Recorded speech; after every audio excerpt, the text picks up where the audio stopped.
자, 제가 소개를 드릴게요. 세계의 어제와 오늘을 읽어내고 나아가 세계 속 우리의 내일을 헤아려보는 국제 정세 전문가입니다. 김지훈 박사님이십니다. 안녕하세요. 반갑습니다. 네. 소개를 직접 좀 해주시죠. 네, 안녕하세요. 정치학자 김지윤입니다. 반갑습니다. 요즘 정말 바쁘시죠? 사실 저보다 더 바쁘신 분들이 많아서 저는 저는 원래 중동 전문가는 아니라서요. 네네네. 근데 또 많은 분들이 이제 익숙하니까 저한테 자꾸 물어보세요. 그렇죠, 너 그렇죠. 원래 국제 정세 얘기하는 사람 아니냐? 네, 맞아요. 그래서 본의 아니게 바빠졌습니다. 요즘 그 뭐 뉴스를 볼 때마다 요즘 진짜 뭐 안타까운 소식을 계속 좀 접하게 되는데 지난 10월 7일이죠. 네. 하마스가 이스라엘을 급습하면서 전 세계를 충격에 빠뜨렸어요.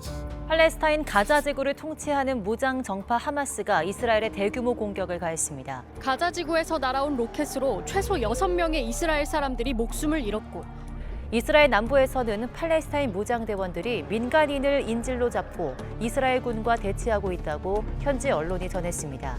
이에 이스라엘은 전쟁으로 규정하고 전투기능을 동원해 대대적인 보복 공격을 펼쳤습니다. 원래 이 팔레스타인 지역은 국가가 있고 그런 건 아니었어요. 그러니까 팔레스타인에서 살고 있는 사람들이 있었고 그게 한 80%면 유대인도 한 10% 정도 살고 그랬었거든요. 그러다가 사건이 벌어지죠. 네. 1차 세계대전. 맞습니다. 그리고서는 만약에 니네가 우리를 도와서 오스만 제국에 반란을 일으키면 나중에 전쟁이 끝나면 여기 아랍 제국 세우게 해주겠다. 근데 사실은 그때 영국이 사기를 치고 있던 거예요. 프랑스랑은 전쟁 끝나면 우리 둘이 나눠 먹자라고 얘기를 했어요. 네. 거의 같은 시기에. 그런데 전쟁이 끝나갈 때쯤에 당시 영국에서 이제 당시 외무장관이었던 벨포어가 영국에 있는 유대인 공동체에게 이제 약속을 하는 거죠. 그렇죠. 너희가 여기 가서 살 수 있게끔 유대인 국가가 수립할 수 있게끔 지지를 해주겠다. 그러고 나서 이제 전쟁이 끝나니까 땅을 이제 조금씩 샀었던 곳에 유대인들이 오고 심각하게 문제가 생기기 시작을 한 게 이제 나치가 독일을 접수를 하면서 그러면서 대거 건너기 시작하는 거예요. 사람이 많아지니까 팔레스타인에 살던 사람들이 그때는 약간의 불만이 있었던 것이 갈등으로 증폭이 되고 전쟁이 끝난 다음에 영국이 골치가 아프잖아요. 그러니까 유엔한테 니네가 어떻게 알아서 해봐. 맞아요. 그러니까 유엔이 그걸 분할을 한 거예요. 거의 뭐 절반가량씩 이렇게 나눠주게 되는데 팔레스타인은 이제 굉장히 불만이 많았죠. 왜냐하면 인구로 봤을 때는 우리가 훨씬 많은데. 그리고선 1948년에 이스라엘은 이스라엘이라는 나라를 만들겠다라고 건국을 수립을 하게 해요. 된 거죠. 직후에 아랍 국가들이 연합을 해서 이스라엘을 침공을 하죠. 이스라엘이 점점 땅을 더 넓혀가요. 전쟁의 결과로. 그래서 지금 같은 이제 상황에 이르렀고. 근데 마음에 안 들죠. 팔레스타인 사람들이나 아랍권 사람들은. 그렇겠죠. 사실은 굉장히 해묵은 갈등이에요. 그러니까요. 네. 이 역사적으로 봐도 사실 지금 말씀하신 대로 이걸 오래된 압축해서 거네요. 지금 얘기를 하시는데도 지금 질문 하나 드렸잖아요. 근데 김지훈 박사님이 지금 얘기하신 대로 이게 워낙에 역사적으로 이 얘기를 해 주셔야 우리가 이해를 할 수 있는 거예요. 그렇죠. 네, 그래서 그렇죠. 그냥 무리해서 했습니다. 편집은 알아서도 하시는 거예요.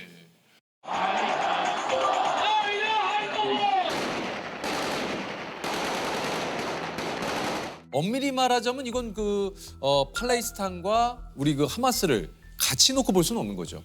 그래서 외국 언론에서는 이스라엘 하마스 전쟁이라고 얘기를 해요. 네.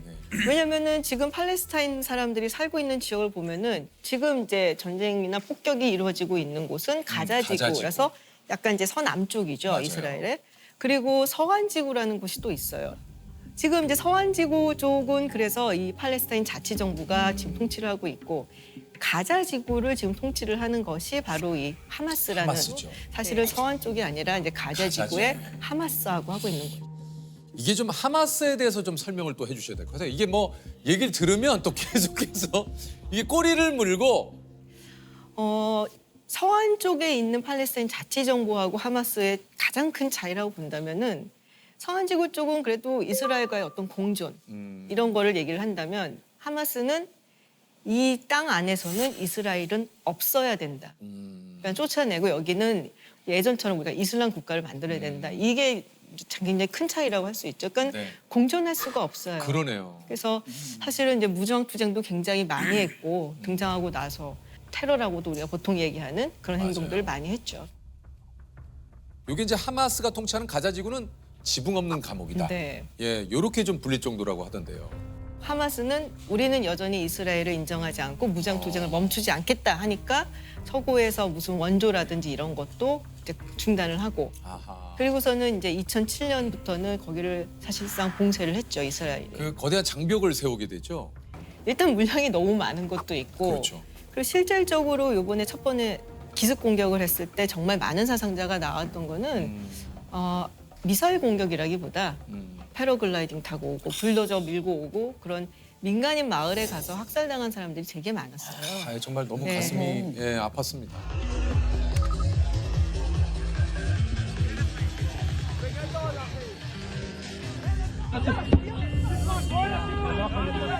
굉장히 허를 찔린 맞아요. 그런 공격이었죠. 그래서 왜냐면 미사일이랑 하마스가 가진 미사일이라는 게 되게 뭐 성능이 아주 좋은 것도 아니고 그렇다고 하더라고요. 네, 그래서 방공호에 좀 숨으면 뭐 물론 사망자가 나오긴 하지만 이 정도로는 안 나오거든요. 근데 이제 마을에 가서 그냥 무방비 상태로 있는 이제 마을 주민들을 뭐 살해를 하다 보니까 그게 굉장히 컸죠. 아니 그 사실 소위 말해서 그 모사드라고 하는 그 이제 이스라엘의 굉장히 세계적으로도 유명한 정보기관. 어떻게 이 모사드에서 이걸 모를 수가 있느냐. 이것 가지고도 얘기가 많았거든요. 과거의 사례를 보더라도 그렇죠. 예. 뭐 엄청난 그 암살 작전 같은 거 성공시키고 우리가 아는 뭐 이제 정보기관 뭐 많이는 없습니다만 CIA, 네네. 뭐 이제 KGB, KGB. 그다음에 이제 모사드, 예, 예. 그래서 뭐 이번에도 그 얘기가 많았어요. 어떻게 이걸 모를 수 있었냐. 그러니까요. 다 자세한 거는 사실은 이제 끝난 다음에 뭐 조사를 하고 그럼 보고서가 나오고 그래야지만 우리가 알 수 있는데 가자 지구가 사실 최근 들어서는 좀 조용한 편이었고 맞아요. 사실은 올해 들어서는 서한 지구 쪽이 훨씬 더 좀 혼란스러웠어요. 그쪽으로 약간 좀 병력이나 뭐 관심을 집중을 시키다 보니까 여기서 조금 구멍이 뚫렸던 게 아니냐. 뭐 이런 얘기들 하는 사람들도 있고 한 1, 2년 준비했다 그래요. 아, 그럼 도대체 이 시점에 왜 도대체 하마스가 이스라엘을 공격을 했을까요? 그러니까 전반적인 어떤 중동의 그 정세가 다이나믹하게 변하는 걸 좀 보는 게 더 맞을 것 같아요. 네. 왜냐하면은 옛날에 뭐 중동 국가들이 이제 그랬었어요. 팔레스타인 문제가 해결되지 않으면 이스라엘하고는 아무것도 할 수 없다라고 얘기를 했었는데 2020년에 아브라함 협정이라고 해서 이스라엘, 뭐 UAE, 바레인 이런 국가들이 관계 정상화를 한단 말이에요. 네. 팔레스타인 문제는 아직도 해결이 안 됐는데.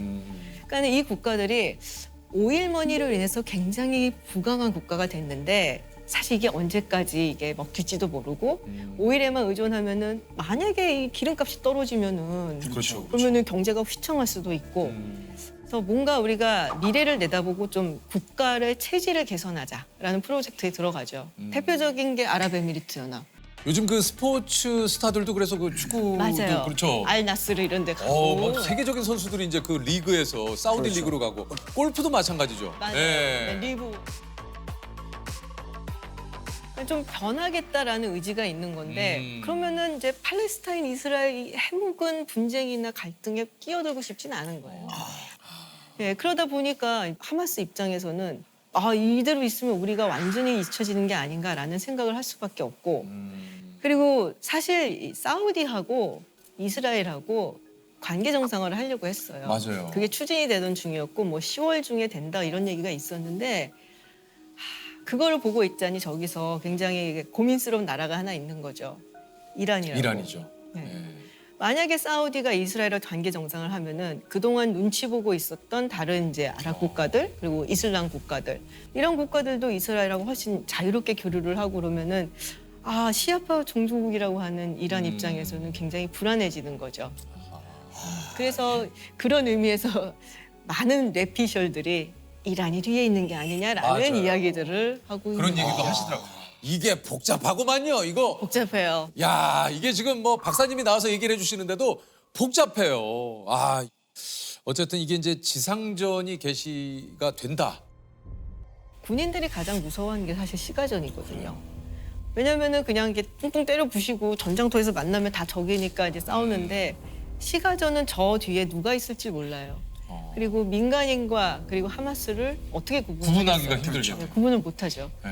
그래서 예전에 이라크 전쟁에 이제 참전을 했었던 미군이 뭐 인터뷰를 한 내용을 보면 이렇게 문을 하나 열 때마다 온몸에 소름이 돋는 것 같았다.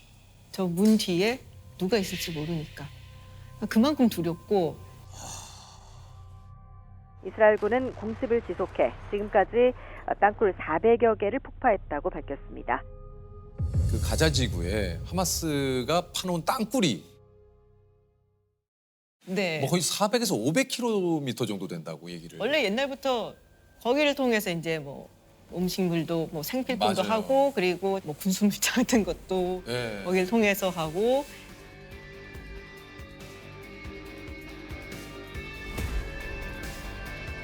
근데 이제 너무 많은 희생이 있으니까 이게 그렇죠. 그러니까 민간인 피해가 지금 계속 급증하고 있고. 사실 그게 제일 마음이 네. 아파요. 그죠. 네. 근데 문제는 그게 그렇게 큰 문제가 아닌 경우도 많아요. 그러니까는 항상 이제 이스라엘이 보복 공격을 하면은 민간인들이 너무 많이 다치죠. 맞아요. 너무 많이 다쳐. 근데 이 하마스의 본부라든지 자기들의 뭐 작전 뭐 지휘관들이 있는데 이런 거를 병원이나 학교나 이런 근처에다 해. 그러면은 거기를 요격을 하다 보면은 자연스럽게 그런 민간인 시설도 피해를 갈 수밖에 네. 없고, 뭐 어떤 경우에는 이게 민간인들을 모아놔서 그야말로 인간 방패다라고 하는 경우들도 있고. 그래서 만약에 많은 팔레스타인 민간인이 죽으면 그거는 그거대로 사실 하마스한테 손해는 아니죠. 반 이스라엘 감정을 더 부추길 수 있고 그걸 이제 깨워주는 거니까. 뭐 어찌됐든 간에 팔레스타인 측의 민간인 사상자 숫자는 훨씬 더 많을 걸로 보여요. 이스라엘보다는. 아 정말 이게 너무 마음이 아파요. 이스라엘과 하마스의 무력 충돌로 인한 전체 사망자가 10,000명을 넘은 것으로 집계됐습니다. 하마스는 현재 가자 지구에 200명에서 250명 사이의 인질이 있다고 밝혔습니다. 전쟁의 역사라든지 뭐 정치라든지 이런 거 보면 좌절감을 느낄 때가 많죠. 그 안을 조금 더 들여다보면 정말 인간성이 말살이 돼요. 사람이 사람으로서의 존중을 전혀 받지 못하고 내가 살기 위해서 누군가의 목숨을 뺏어야 되는 그런 상황인 거잖아요. 모든 전쟁은 그 전쟁 뒤에 수많은 민간인들의 희생을 가져올 수밖에 없어요.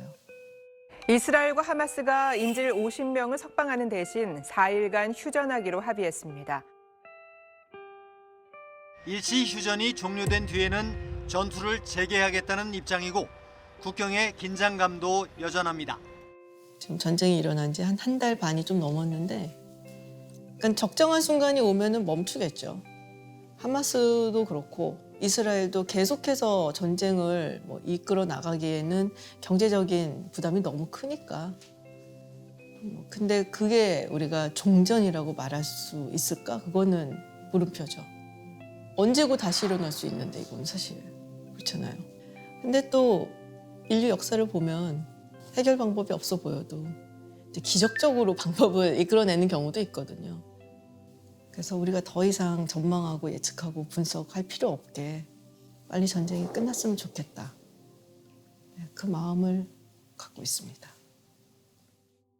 아니 그 사실 이제 우리 박사님은 소위 이제 미국 통으로 좀 많이 알려져 있어요. 그러게요. 네. 그죠. 이게 얼마 전에 이제 바이든 대통령이 대국민 연설에서 미국 국가 안보를 위해서 이스라엘과 우크라이나에 대규모 자금을 지원하겠다. 근데 그 금액이 142조 원. 네. 와. 미국은 국방비에 1,000조를 씁니다. 그래서 이제 천조국이다 얘기를 하죠. 국방비에 1,000조. 와.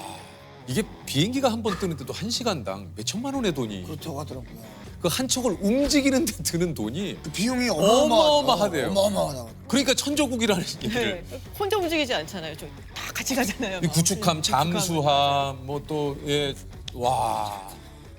미국은 어떤 나라일까요? 이게 참 질문이 좀 그럴 수도 있습니다만. 미국은 되게 독특한 나라예요.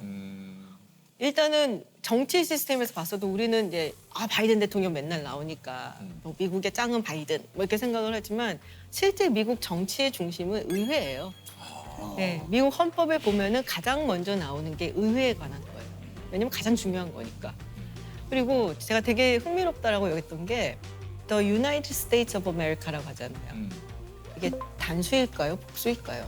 미합중국이라고 우리가 예, 얘기를 저는 하지 않습니까? 복수로 복수, The United States of America. 네, 스테이츠 그러니까 한 네티즌이 인터넷에서 예전부터 있었던 뭐 미국의 그 The United States of America라는 구절이 나오는 이제 뭐 책이라든지 뭐 잡지라든지 신문 이런 거를 다 보고서 단순가 복순가를 따져본 거예요.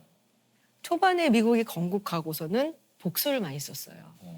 그러니까 그만큼 연합 비슷한 느낌이 강하지 않았을까라고 우리가 추론을 해볼 수가 있죠. 근데 이게 어느 순간 뒤집혀요. 그래서 지금은 단수로 쓰여요. 근데 이게 뒤집히는 순간이 언제일까요? 언제입니까?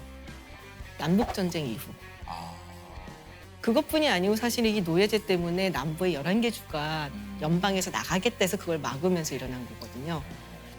그래서 그걸 통해서 결국 미국이란 나라가 진정한 하나의 국가가 됐다라고 얘기를 해요. 그래서 되게 흥미로운 건 세계에서 가장 애국심이 강한 국민들이 미국 사람들이에요. 정말 많은 민족, 정말 많은 인종이 왔지만 나는 아메리칸이야라는 그 자부심 하나로 이제 자기의 국가를 그렇게 사랑한다고 얘기를 하거든요. 그래서 그걸 보면서 우리가 보이지 않는 어떤 가치를 위해서는 목숨까지도 던질 수 있는 게 아닐까라는 생각을 해요. 우리 박쌤한테 오늘 또 많이 배웁니다. 예, 미국, 예. 복수냐 단수냐? 딴 데 가서 또 얘기해봐야죠 우리가. 단수다. 예, 남북전쟁부터 얘기해가지고 하나가 됐다. 뭐 이러면서 이제 얘기를. 그 직업병 같은 것도 좀 있으신가요? 가르치려고 들죠. 본의 아니게 본의 아니게. 본의 아니게. 올 초에 여행을 갔거든요. 아이들하고 영국 여행을 갔는데 런던하고 이제 에딘버러로 가고. 근데 런던 가서 요새 이제 전시회 하고 있는 내셔널 갤러리. 근데 그거를 갔어요. 내셔널 갤러리 워낙 좋아하니까. 근데 작품을 보면은 설명을 해야겠는 거예요. 그래서 그 터너라는 정말 국민화가 영국의 그 국민화가의 아주 유명한 그림이 있어요. 테메레르의 마지막 항해라고. 근데 그 그림을 보고 이제 설명을 해주는 거죠. 저 그림을 보면 말이야, 저 테메레르 함이 원래는 트라파이가 해전에서 굉장한 공을 세웠던 배인데 보면 이제 범선이잖아. 그런데 저 앞에 보면 예인선이 등기기관이야. 저것이 사실은 산업혁명을 얘기하는 거예요. 조셉이 지금 죄송해요. 아니 그래서 나왔네 지금. 듣고 있어요. 반응이 좀 어땠습니까? 저희 첫째는 이제 딴 데 가고 저희 둘째는 역사를 좋아해서 이제 보더라고 들으면서. 이게 지금 들으면은 막 이제 박사님 얘기해 주시면 너무 좋잖아요. 근데 사실 그때는 내 관심사가 아니기 때문에. 지금은 재밌더라고요. 그래서 전 너무 행복해요. 아직도 모르는 게 너무 많으니까 다 알면 재미없잖아. 맞아요. 사실 모르는 게 너무 많아요. 저도 조셉이 많아요. 진짜 좋겠다. 난 모르는 게 너무 많아요. 행복한 사람이야. 책도 거의 읽은 게 없어요. 얼마나 읽을 게 많아요. 앞으로 알 게 얼마나 많아요. 예. 좋겠다. 근데 그러면 이쯤에서 하나만 좀. 예, 말씀하시죠. 우리가 그래도 국제 정세를 알아야 되는 이유가 뭡니까? 그래도 왜 우리가 이야기할 때 좋아요. 되는지. 이걸 왜 우리가 알아야 하는가? 제가 항상 어디 가서 이런 얘기를 해요. 그러니까 한국이 강대국이라고 생각을 하는지. 그러면 대부분의 사람들이 우리는 아직 강대국은 아니다 이렇게 얘기들을 하세요. 근데 한국이 경제력으로 지금 세계 11위 정도를 하고 있고요. 그리고 군사력도 뭐 객관적인 지표로 봤을 때 10위 안에는 들어요. 맞아요. 네. 인구도 5천만 명이죠. 네. 그래서 한국은 나름 강대국이에요. 제 생각에는. 진짜 그런 것 같아요. 네. 네. 근데 강대국은 강대국으로서의 어떤 책임이 있어요. 외교의 어떤 방식도 있고 이제 이 정도 수준 올라왔으면 좀 더 공격적이고 적극적이고 한국이 할 수 있는 강대국으로서의 외교를 좀 해야 되지 않을까? 근데 그러려면은 국제 정세를 좀 알아야죠. 우리가 또 국제 정세를 알아야 되고.